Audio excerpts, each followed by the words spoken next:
Hi and welcome. You're listening to the X22 Report. My name is Dave and this is episode 972A, and today's date is May 16th, 2016, and the title of the episode is Central Bankers Continually Suppressing Gold Before the Economy Collapses. Let's get right into the economic collapse financial news. Now it looks like the high-frequency traders, the plunge protection team, they're working overtime today. They had to bring that market back up to make everyone believe that the economy is doing well. And very interestingly, we saw gold rising early in the morning. And it was moving up. And all of a sudden, something happened out of the blue. And when you look closely at why the gold price dropped dramatically, we see that there were 18,000 contracts worth over $2.3 billion. They were dumped in 10 minutes, and the entire price of gold dropped. This is how they bring the gold price down. And they need to do this because they cannot let on that the economy is deteriorating. Gold is continually moving up. Many people are getting out of these stocks and bonds and putting it into hard assets. And you can see the central bank, they're going to continually do this until the very end. Even when we are in the collapse, they're going to continually try to do this. But eventually what's going to happen, it's going to break free and they'll have nowhere to go with this. Now, we are seeing that more and more companies are calling for layoffs. We see HSBC, they are planning for layoffs. We see Sangel is laying off about 155 people. Bank of America, they are planning for some layoffs. We know a lot of the tech companies right now are planning for layoffs. And we can see as we move throughout this year, we're going to see a lot more layoffs. We're going to see the earnings for corporations, they're going to decline. We're going to see more and more retail contract. We're going to see stores close. We're going to see people laid off. And we're not going to see this improve anytime soon because the entire economy, not just in the U.S., but the global economy, it is completely contracting at this time. When we look at the Empire Fed, everyone thought, oh, last month, wow, everything is getting better. The Empire Fed survey, it shot up out of nowhere. And then, guess what happened? Just like everything else, it's dropped back down to where we were. Now it surged to 9.6, and it just dropped back down by -9. And they thought it was going to rise again by 6.5. Completely off on what they thought was going to happen. And this affected new orders. That plunged. We saw prices, that plunged, and even hope fell at the same exact time. Now, we've seen corporations come out with their first quarterly earnings, and they were a complete disaster. Now we're getting signs of the second quarterly earnings. And guess what? They don't look any better. The second quarter, which is 83 companies, 58 have issued negative guidance. 25 have issued positive guidance. And what we're seeing right now in the second quarter, in terms of earning, we see an estimated decline of negative 4.6%. For revenues, we're seeing a negative 1.3%. Now, this is very early, but as time goes on, how all of a sudden is everything going to improve? It's not. They're going to continually decline because what we're seeing is like IBM, Caterpillar, Microsoft, Apple, sales are declining. Let's not even talk about the retail stores. They're all declining. So what we're seeing right now is that everything is completely declining right now, and it's getting worse as time goes on. Now, very interestingly, what we're seeing is the stock buybacks, they're tapering off at this point. Now we know the corporations come out, and we know a lot of retail investors are out there. They're selling their stocks. We know the corporations are buying back their stocks, and of course they're laying off people first, cutting costs to raise the capital to buy these stocks. But what we're seeing right now is that the corporations who were buying back their stocks, they just put a halt to it. Now, this is very interesting because if they're not continually buying back their stock, the stock market's not going to be pushed up the way it's been pushed up. And we're starting to see signs of this, actually. And we can see right now, like Apple, IBM, they put the brakes on right now.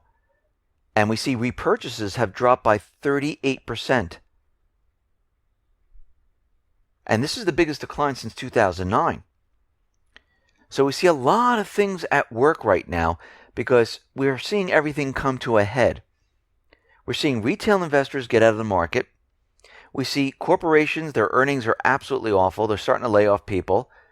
And instead of buying back their stock because they realize what's going to happen to the stock market, they're putting the brakes on that. And we see right now with Bank of America, the smart money, they're for the 15th week in a row, they're getting out of the market. They don't even want to be in it. And we're seeing a lot of people putting their funds into gold. And then we have the central bank, on the other hand, trying to continually suppress gold, which actually makes it very nice for a lot of people still, because you can get in at gold at a very low price, silver at a very low price. Because once gold and silver start to take off, at that point, I don't think anyone's going to be able to get it at that time. Actually, they're going to be tapped out. The gold prices are going to rise way too fast. And those people who are not purchasing at this time, they're just going to miss it completely. And this is most of America at this time, because we've been brought up, brainwashed to think that gold isn't money. We've been brainwashed to think that it looks nice in jewelry and things like that, but we really shouldn't hold it. Now, of course, the investors, the elite, they know what gold is. They understand it. They know what hard assets are. This is why they're trading in their paper and ink, purchasing land, purchasing anything that's an actual asset that they can feel, they can touch, that's going to be worth something later on. Not paper and ink that they create out of thin air. Because if you notice, a hard asset is something that you just can't create out of thin air. You have to mine it.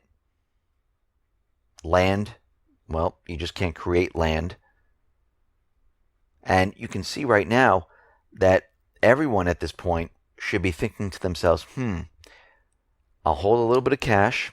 Let me get gold and silver for insurance. Gold and silver has been around for a very long time. It's money.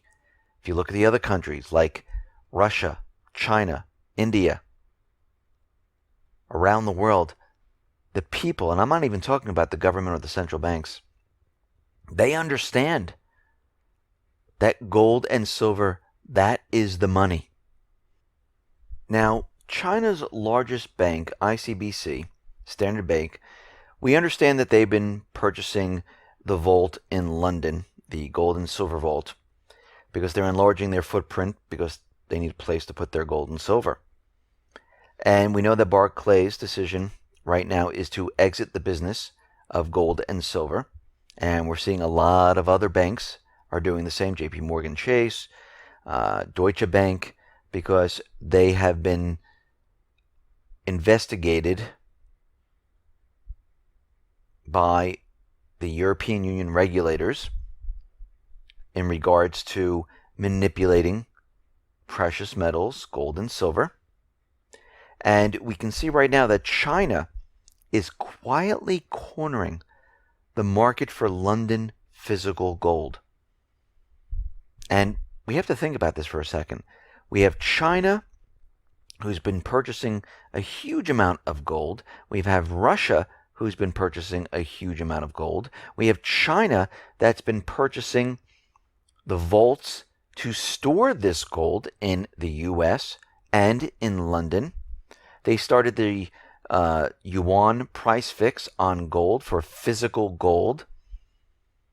And what they're gearing towards is basically capturing the physical gold market. And this is what they're doing at this point. And what we see happening right now, as they continually do this, there's going to be no stopping gold as it continually moves upward. Because we know the central bank and all the other banks, they've been manipulating precious metals. We saw it today as they used paper contracts. And eventually what's going to happen is this is going to come to an end. And they won't be able to do it anymore. And at this point, you need to be prepared. Look what's happening in Venezuela at this time.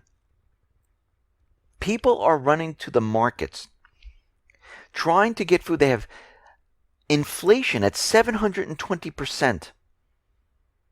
People running around, scared, looking for food as the economy collapses. And then you have the police out there, not protecting them, but beating on them, pushing them around.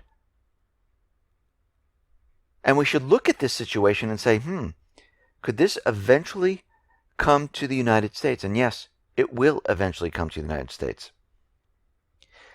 Now, Obamacare, as we know at this point in time, it is not for the people whatsoever. And we understand that Obama just came out and he took away the employer mandate. I mean, he just decided to do it. He wrote a new law stating, okay, we're going to put this off. But what we're seeing right now is that the employer mandate is coming up. And this is going to have a terrible effect on the people and on businesses. And employers are set to face a massive loss. For example, if an average family, their insurance plan sits around $1,950 a month. Remember, it used to be around $600, $700. Employers are going to be set to pay about half of that. At 50 employees, if the company had around 50 employees, that's around $50,000 a month, or $600,000 annually. Now, how is the company going to operate at this point in time? Well, what a lot of companies are doing is they're saying, okay, listen, if you have health insurance, we're not going to give it to your spouse. She can go to the exchange. We're only going to support the actual employee. UPS is doing this. They started this back in 2014. We also see that other companies are saying, okay, we're going to reduce your hours. We're not going to give it to part-time people. And some are saying, I'd rather take the $3,000 penalty because it is cheaper than paying for all this health insurance, depending on how many people there are in the company. And we already see that a lot of companies that are out there, it's going to be a complete disaster. I mean, if you really think about what they did, the insurance companies got together with the government and they created this to be a money grab. Not to say, hey, you know something, let's give the people the best benefit ever. Let's make them all healthy. Let's keep our population healthy. Let's give them a system where they don't have to worry about healthcare. No, actually, it's the opposite. People are now worrying about how am I going to come up with this money to pay for this. Companies are saying, okay, I'd rather take the penalty than pay for the insurance. Or if I have to pay for the insurance, I'm only going to give it to the employer and not the spouse and the kids and the rest of the family. Let them go off and get it on their own. And that puts more of the burden on the family. And when you're looking at a situation where it's a complete money grab, this doesn't benefit anybody. Actually, it always ends in disaster. And this is what we're seeing right now. This whole entire system is imploding on itself. And it's getting worse and worse as time goes on. And this whole entire law needs to be removed because it's not helping the people at all. And if our government was really working for the people, they would have never let this pass. Listen, everyone, thanks a lot for listening. Be well, be safe, and especially be prepared. Thanks a lot.